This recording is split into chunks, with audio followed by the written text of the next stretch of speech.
uma resolução do Conselho de Ministros que é um plano quinquenal soviético. Porque quando você estabelece uma meta obrigatória para 2030 sem o mínimo de estudo económico, nem financeiro, está a cometer um crime económico em cima de um crime económico. Clemente Pedro Nunes, engenheiro químico e professor catedrático do Instituto Superior Técnico, é uma das 55 personalidades portuguesas que subscreveram uma carta aberta ao Primeiro-Ministro, onde dizem estar alarmadas com o sobrecusto das feed-in tariffs concedidas às energias eólica e solar nos próximos 11 anos. Exigem um estudo fundamentado da evolução do preço da eletricidade até 2032. E nós estamos a pagar hoje a eletricidade não só das mais caras da Europa, como tem uma dívida tarifária de 3 mil milhões de euros. Agora, a estratégia que foi montada pelo atual governo foi exatamente igual à estratégia do governo Sócrates. Faz um circo mediático, diz que tem uma tecnologia que amanhã vai ser a melhor do mundo. Amanhã.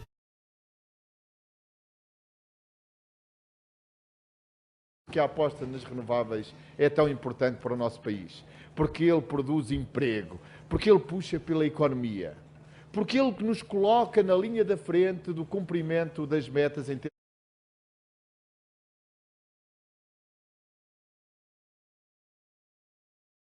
Porque é que Sines pode ser um campeão da produção de hidrogênio verde em toda a Europa? Porque aqui é possível ter um mega data center energeticamente sustentável, com a energia renovável mais barata que é possível encontrar. Ao contrário, crime económico é ser contra o hidrogênio. Feed-in tariffs, o que são? Em 2005, o governo de José Sócrates fez uma grande aposta nas energias renováveis intermitentes, eólica e solar, que não se podem armazenar.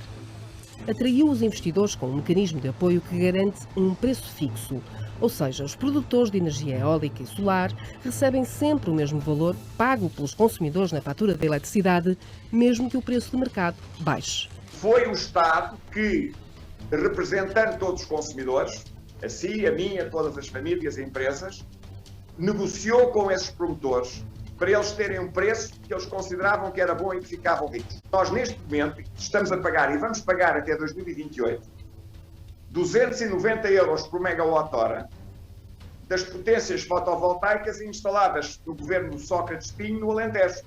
O Ministério Público suspeita que o ministro Matos Fernandes esteja a favorecer o consórcio H2 Sines e, por isso, investiga eventuais indícios de crime no interior do governo. Did you try to put on that text, on that agreement, any clause anti-corruption?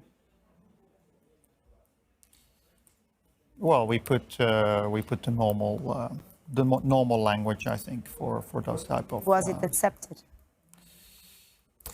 Again, there were a number of clauses that we suggested to be included that were not accepted. Foi também em março de 2020 que João Galamba participou num fórum sobre o encerramento da central de Sines e do futuro dos trabalhadores. Um encerramento, nessa altura, projetado para 2023. Posta a um manifesto assinado por 30 personalidades, entre elas o ex-ministro Mira Amaral, também o ex-presidente da Autoridade da Concorrência, Abel Mateus, também o ex-secretário de Estado da Energia, Henrique Gomes. O senhor diz, o manifesto é um manifesto anti-hidrogénio, anti-eólicas, anti-solar, anti-Europa, anti-fundos europeus. É colocar Portugal como uma espécie de Coreia do Norte à margem das fontes de financiamento. Quer explicar como é que faz esta comparação? Não só quero explicar, como quero reafirmá-la integralmente. Um conjunto de personalidades parecem desconhecer de todo que a Europa definiu como sua política e também a incluiu em diplomas legais e que foram transpostos para o ordenamento jurídico português a obrigatoriedade de descarbonizar. Respeitar as regras europeias gerais. Nós, as regras europeias, em termos renováveis, estamos muito bem. Estamos muito acima da média.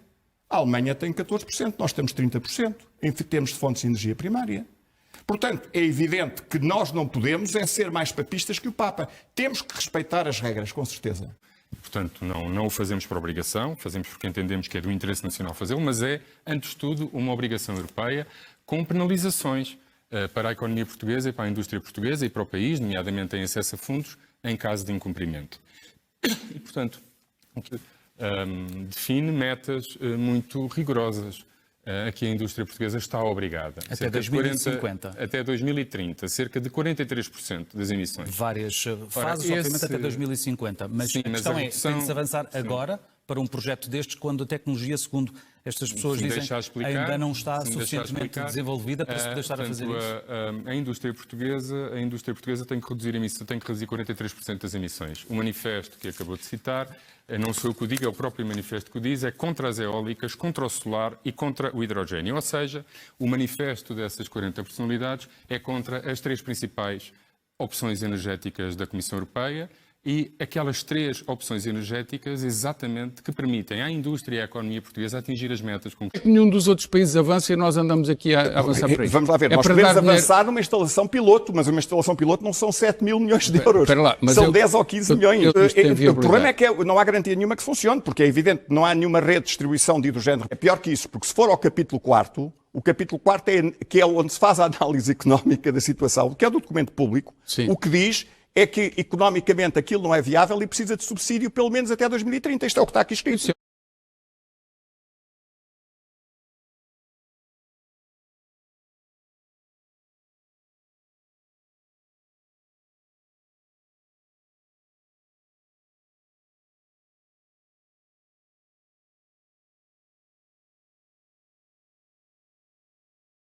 Mas sabe o que é que acontece? Nós estamos a comprar eletricidade de centrais a carvão em Marrocos. A nível do planeta estamos pior.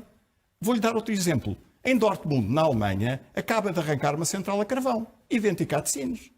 Sabe porque é que ela concorre com as eólicas? Porque como não existe o regime da FIDA Tariff, que é uma forma de roubar aos consumidores ou de retirar dinheiro ao consumidor e à economia para dar aos promotores protegidos, que é assim há desde 2005. Associado da localização em si, de Sines, da falta de água? Desculpa, mas não há falta de água em Sines. Há água do mar, há água residual que pode ser usada. Portanto, não há falta de água em Sines. Não há falta de água em Sines. Mas quais são os custos acrescidos de construção de uma desalinizadora em Sines face à construção de um complexo destes noutro local do país? A pergunta é ao contrário, Rodrigo. A pergunta é quais os custos e qual a ameaça que impenderia sobre a economia e a indústria portuguesa se nós não apostássemos desde já em tecnologias que permitam atingir as metas, porque as metas existem. Mas sem essas tecnologias, estes especialistas ainda não estão suficientemente desenvolvidas e, inclusivamente, também, já agora deixe-me... Lamento dizer, mas infelizmente não parecem ser especialistas, porque alguém que desconhece por completo as opções de política europeia não se pode considerar especialista. A Europa quer apostar no hidrogênio e quer fazer outra coisa. A Aliança Europeia para o Hidrogênio, que foi anunciada a semana passada pelo Vice-Presidente da Comissão Europeia, estima que sejam necessários 400 mil milhões de euros de investimento e quer apoiar fortemente o desenvolvimento de cadeias de valores estratégicas onde o hidrogênio tem um papel central. E, portanto, há uma política europeia de descarbonização, há uma política europeia de industrialização e há uma aposta europeia fortíssima e de quase todas as economias avançadas no mundo no hidrogênio. E o que é que Portugal quer fazer? Uma coisa muito simples. Quer participar neste processo. Quer tirar partido dos mecanismos de financiamento que a Europa disponibilizará para esta e não para outras tecnologias. Se é que é a percentagem de fundos europeus, qual é a percentagem de fundos privados e qual é a percentagem de fundos nacionais? Quanto é que os contribuintes portugueses vão contribuir para estes 7 mil milhões? Bem, nos 7 mil milhões está escrito, julgo que logo na primeira página ou na segunda da estratégia de hidrogênio, que o país quer se comprometer com apoios financeiros nacionais em torno dos 900 milhões de euros em 10 anos, ou seja, cerca de 90 milhões de euros por ano. Apoios nacionais do Estado, portanto, percebo. Já vou explicar a composição. Destes 900 milhões de euros, 400 farão parte do Portugal 2030. Isto é, dos fundos europeus entregues a Portugal para nós gerirmos internamente. Esse no hidrogênio, ora, é uma conta simples de fazer.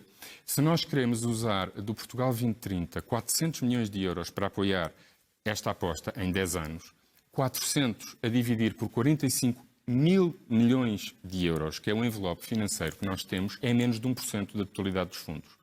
E se pensarmos que desses 45 mil milhões, 30% têm que ser obrigatoriamente usados na ação climática e na transição energética, esses 400 milhões representam apenas 3% de todos os fundos que nós temos que usar nestas áreas.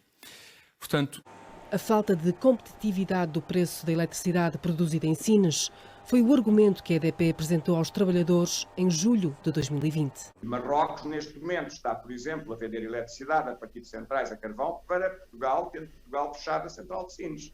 Portanto, você está a perder empregos, está a perder competitividade e o planeta está a ficar pior. Porque as regras ambientais em Marrocos são menos exigentes do que aquelas que se aplicam em Portugal.